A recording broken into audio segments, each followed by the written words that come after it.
آج 31 دسمبر 2023 ختم ہو جائے گا اور رات 12 بجے سے ایک نیا سال کی شروعات ہوگی 2024 کی 1 جنوری۔ لیکن ہمارے مسلم بچیاں اور بچے، بالخصوص وہ بچے اور بچیاں جو اسکول اور کالج میں پڑھتے ہیں، جنہیں اسلامی اعتبار سے یہ نہیں معلوم کہ اسلامی اعتبار سے سال کب پورا ہوتا ہے، جنہیں مہینے کا پتہ نہیں ہے، جنہیں تاریخ کا پتہ نہیں ہے، وہ آج رات کے 12 بجتے ہی جس طریقے سے جشن اور گھروں کے اندر ایک ننگ ناچ شروع ہوتا ہے اور مسلم بچیاں، نوجوان ننگ ناچ اور بے حیائی کی تصویریں اپلوڈ کرتی ہیں اور پھر ان اپلوڈ تصویروں پر ہیپی نیو ایئر کے نام سے ایک میسج لکھا جاتا ہے جو نہ جانے کس کس کو آپس میں بھیجتے ہیں، اور مبارکبادیاں شروع ہو جاتی ہے۔ اس ننگے ناچ کے جتنے حقدار وہ بچے اور بچیاں ہیں، اس گناہ میں جتنے ملوث وہ ہوتے ہیں، ان کے والدین، ان کے ماں باپ بھی اتنے ہی ملوث اس گناہ میں ہیں، اس لیے کہ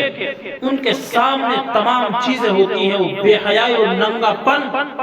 ان کے سامنے ہوتا ہے۔ اس لیے تمام والدین، تمام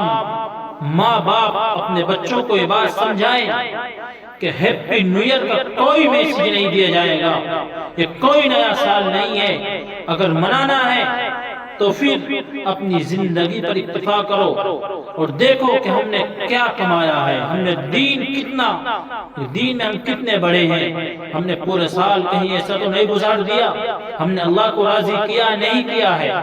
ہم نے کتنی نمازیں یاد کی ہیں، ہم نے پچھلے سال دین میں کتنی بڑھوتری کی ہے، قرآن کتنا سیکھا ہے۔ لیکن نہیں، یہاں پر الٹا ہوتا ہے۔ باتیں یہ ہوتی ہیں کہ پچھلا سال جس طریقے سے نہیں منایا گیا تھا، آج اب کے سال